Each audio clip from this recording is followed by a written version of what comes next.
Minsan, nakakapagod din yung mga tao na puro lang opinyon pero hindi ka kilala. Makinig ka. Alam mo, wala akong pakialam kung anong sasabihin nila. Ako ang nakakakilala sa sarili ko.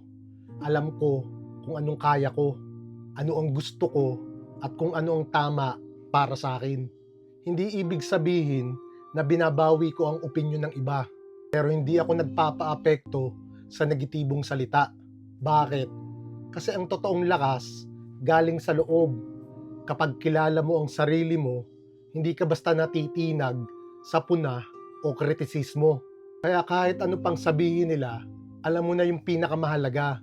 Ikaw ang may hawak ng kwento mo at buhay mo. Kaya sa huli, huwag mong hayaan na kontrolin ka ng opinyon ng tao. Kilalanin mo ang sarili mo. Panindigan mo ang sarili mo at maging proud ka kung sino ka. Sa pool. Sa pool.